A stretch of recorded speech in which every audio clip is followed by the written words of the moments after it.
Oke, ini dia. Materi yang Anda kirimkan sudah di depan kita. Judulnya aja udah eh, bikin penasaran. Undangan tengah malam. 3 ketukan jam 3 pagi. Terus terang, waktu saya baca catatan pengalaman pribadi ini, bulu kuduk langsung berdiri. Premisnya sederhana banget kan? Cuma soal, ya 3 ketukan di pintu. Tapi cara ceritanya dibangun, itu yang luar biasa. Jadi, di sesi kita kali ini, kita akan coba bongkar sama-sama, kenapa sih cerita sesimpel ini bisa begitu efektif? Apa aja elemen-elemen yang bikin kita ikut tegang? Coba kita bayangin dulu situasinya. Anda ada di posisi narator, sendirian di rumah kontrakan, malam-malam nggak bisa tidur. Dari awal suasananya udah nggak enak. Katanya, ada lorong dekat dapur yang hawanya dingin terus. Di luar juga hujan gerimis, jadi suasananya sepi banget, kedap suara. Nah, ini bagian yang penting. Dia kebangun gara-gara mimpi buruk. Pas lihat HP, jam nunjukin 02.58. Dan dia nggak langsung tidur lagi, tapi malah ngeliatin layarnya. Nontonin angkanya ganti jadi 0259, terus 0300, tepat. Kenapa sih selalu jam 3 pagi? Apa ada signifikansi khusus dengan waktu itu? Nah, itu pertanyaan kuncinya, jam 3 pagi itu. Itu bukan waktu yang dipilih secara acak. Dalam banyak kebudayaan, terutama di barat, itu disebut the witching hour.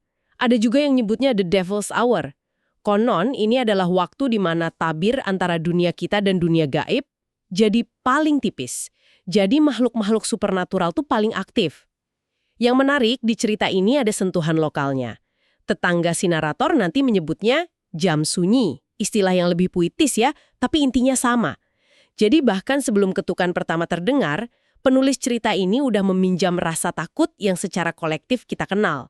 Kita udah dikasih kode duluan. Perhatikan, ini waktu berbahaya. Bener juga. Jadi panggungnya udah disiapin buat sesuatu yang aneh terjadi. Dan benar saja, pas jam di HP menunjukkan 3 pagi, suara itu datang. Tok, tok, tok. 3 kali. Deskripsinya itu loh, pelan, sopan, gak ada kesan maksa atau marah sama sekali. Justru itu yang bikin merinding kan? Rasanya kayak tamu yang datang baik-baik. Justru itu jebakan psikologis yang paling efektif. Coba bayangin kalau ketukannya brutal, menggedor-gedor pintu. Reaksi kita pasti langsung waspada, takut, dan defensif. Kita tahu itu bahaya. Tapi ketukan yang sopan, itu bikin kita bingung. Separuh dari otak kita bilang, mungkin orang salah alamat. Sementara separuh lagi, insting purba kita teriak, ada yang gak beres. Nah, kebingungan inilah yang jadi awal dari teror. Dan di momen itu, si narator langsung teringat sesuatu. Betul, sebuah aturan main yang ternyata jadi penyelamatnya. Dia ingat pesan ibunya, semacam wejangan turun-temurun, gitu ya. Kalau ada 3 ketukan di pintu, tengah malam jangan pernah dijawab. Jangan dibalas, jangan bersuara. Karena menjawab atau membalas ketukan itu sama artinya dengan mengundang si pengetuk masuk. Ini kan folklore yang kuat banget ya. Sangat kuat, karena ini menyentuh ketakutan kita yang paling dasar. Ada aturan-aturan di dunia ini yang tidak tertulis, yang diwariskan lewat bisikan dari generasi ke generasi, dan melanggarnya bisa berakibat fatal. Aturan dari sang ibu ini jadi semacam perisai spiritual. Dan perhatikan konfliknya. Logika si narator pasti pengen cari penjelasan rasional, tapi tradisi? Dari ibunya bilang ini bahaya. Ini bahaya mutlak. Dia ada di tengah-tengah pertarungan itu. Dan dia coba kan? Dia coba pakai logika. Dia mikir, paling cuma suara pipa air atau kayu rumah yang lagi memuai. Atau jangan-jangan kucing iseng di teras. Kita semua pasti akan melakukan hal yang sama. Tapi, semua teori rasional itu langsung gugur. Begitu ketukan kedua datang. Kali ini, suaranya lebih jelas, lebih dekat. Disinilah ceritanya mulai eskalasi. Dari yang tadinya cuma teror suara yang ambigu, sekarang jadi lebih personal. Dan reaksi si narator juga berubah. Dia nggak cuma diam, tapi mulai proaktif. Dia mendekati pintu, nempelin telinga buat dengar lebih jelas. Rasa penasaran mengalahkan rasa takut. Sangat manusiawi. Tapi justru di saat itulah, terornya naik level. Iya, dan bukan lagi lewat suara. Dia mencium bau aneh dari balik pintu. Deskripsinya spesifik banget, seperti tanah basah bercampur bunga layu. Waktu saya baca itu, saya langsung mikir, ini kan bau kuburan. Tepat. Ini langkah yang cerdas dari si penulis cerita. Terornya dipindahkan dari indera pendengaran ke ke indera penciuman. Kenapa ini lebih efektif? Karena bau itu lebih invasif. Kita bisa tutup telinga, tapi kita nggak bisa tutup hidung. Bau itu masuk ke dalam tubuh kita, terasa lebih nyata, lebih personal. Dan setelah bau itu, datanglah bisikan pelan dari luar. Buka. Wah, itu dia. Udah bukan ketukan lagi, tapi komunikasi verbal pertama. Sebuah permintaan. Jelas banget tujuannya apa. Sampai di sini, semua rasionalisasi si narator udah nggak ada gunanya lagi. Ini nyata. Dan permintaan buka, itu secara langsung menantang aturan dari ibunya. Sekarang bukan lagi soal menginterpretasi suara, tapi soal merespons sebuah perintah langsung. Tekanannya jauh lebih besar. Nah, di sini ceritanya jadi makin intens. Ketukan ketiga datang. Polanya sama persis. Tok, tok, tok. Dan kali ini, si narator hampir aja kalah. Dia tergoda banget buat merespons. Bukan buat muka pintu, tapi cuma buat ngetuk balik. Mungkin pikirannya, oke, gue kasih tahu kalau di dalam ada orang, biar dia pergi. Tangannya bahkan udah diangkat, udah siap ngetuk balik. Dan itu jebakannya. Itulah yang ditunggu-tunggu si pengetuk. Dia tidak butuh pintu dibuka secara fisik, dia hanya butuh pengakuan. Sebuah respons. Ketukan balasan itu adalah bentuk jawaban, sebuah persetujuan untuk berinteraksi. Itu izin yang dia cari. Gila, tipis banget ya. Tapi tepat sebelum tangannya nyentuh pintu, HP-nya yang tergeletak di meja tiba-tiba nyala sendiri. Layarnya nampilin notifikasi kosong, jam menunjukkan 0303. Nggak ada nama pengirim, nggak ada pesan, cuma layar yang menyala. Momen singkat itu cukup buat membuyarkan konsentrasinya. Menurut Anda ini kebetulan atau semacam pertolongan? Ceritanya sengaja membiarkan itu ambigu, dan itulah yang bikin bagus.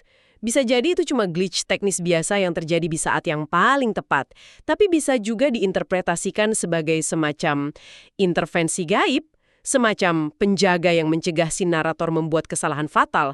Apapun itu, fungsinya dalam cerita jelas untuk menunjukkan betapa tipisnya batas antara selamat dan celaka. Setelah momen gagal dapat respons itu, si tamu ini kayaknya mulai nggak sabar. Terornya ganti lokasi. Ketukan di pintu kamar berhenti, tapi pindah ke jendela. 3 ketukan lagi, lalu disusul suara yang bikin ngilu. Suara kuku yang menggaruk-garuk kaca. Krik, krik. Ini adalah perubahan taktik yang signifikan. Kalau kita lihat polanya, ini eskalasi dari pasif ke agresif. Pintu itu kan titik masuk yang resmi. Mengetuk pintu itu masih sopan. Masih ada aturannya. Betul. Tapi pindah ke jendela, apalagi sampai menggaruk kaca, itu udah pelanggaran privasi. Itu tindakan yang jauh lebih predatoris. Dia tidak lagi menunggu di depan, tapi mulai mengitari mangsanya. Mencari titik lemah. Ini menunjukkan bahwa makhluk ini punya kecerdasan dan niat yang jelas. Dan dia akhirnya menyatakan aturannya sendiri. Di tengah hening setelah suara garukan itu, terdengar kalimat yang diucapkan dengan jelas dan dingin dari luar jendela. Kalau kamu jawab, aku masuk. Wah, ini udah bukan folklore dari ibu nih. Ini kontrak yang ditawarkan langsung oleh si sumber teror. Betul. Horornya sekarang bergeser. Bukan lagi tentang misteri siapa atau apa yang ada di luar, tapi tentang sebuah perjanjian verbal yang mengerikan.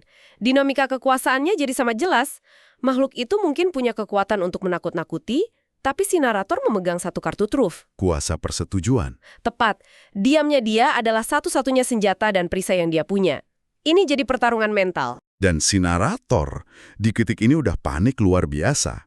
Dia mulai baca doa apapun yang dia hafal sambil meringkuk di tempat tidur. Dan saat itulah klimaksnya datang. Dia dengar lagi ketukan itu. 3 kali. Tok, tok, tok. Tapi kali ini suaranya bukan dari pintu. Bukan juga dari jendela.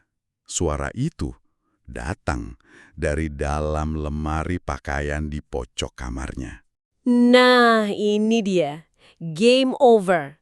Ini adalah pelanggaran total terhadap semua batasan. Ruang paling aman, kamar tidur, sudah ditembus. Bahkan lemari, sebuah ruang tertutup di dalam ruang tertutup, sekarang jadi sumber ancaman.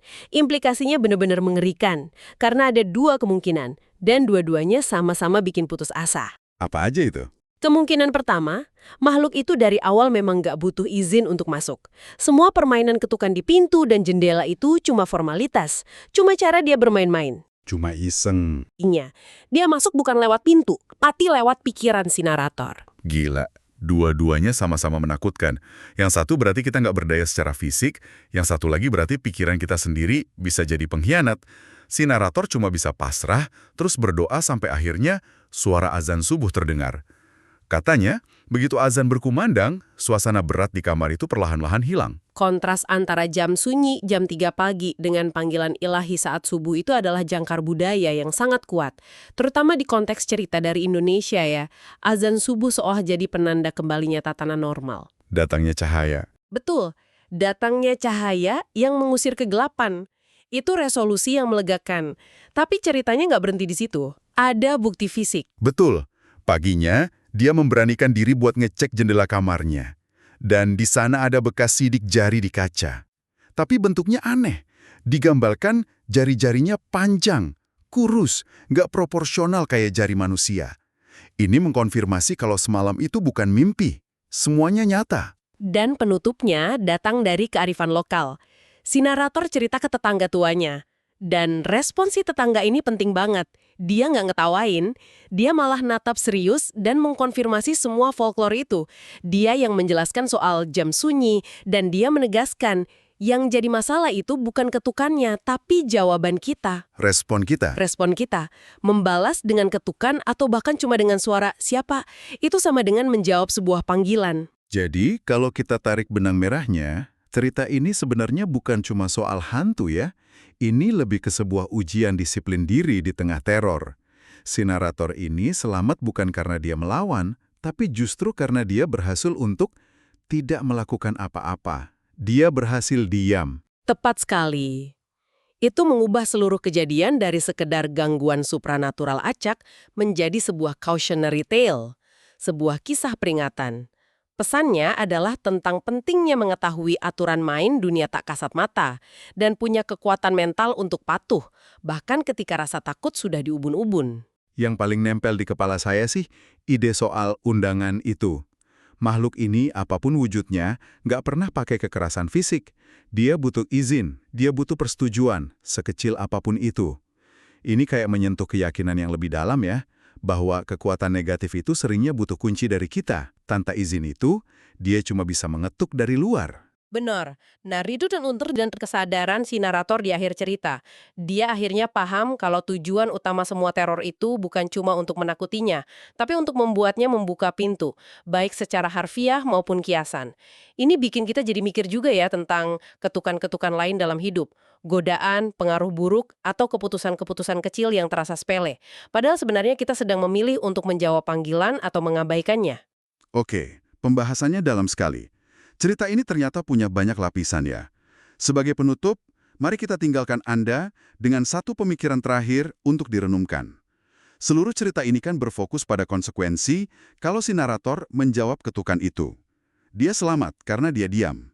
Tapi, apa ceritanya benar-benar selesai malam itu? Nah, itu pertanyaan yang menarik. Coba kita pikirkan kemungkinan lain. Bagaimana jika tujuan makhluk itu bukan cuma untuk masuk pada malam itu saja? Bagaimana jika 3 ketukan itu sebenarnya cuma sebuah tes, sebuah pancingan? Untuk melihat siapa penghuni rumah itu yang peka, yang bisa mendengar dan sadar akan kehadirannya. Mungkin dia hanya sedang menandai targetnya, sambil menunggu momen kelemahan lain di malam-malam berikutnya.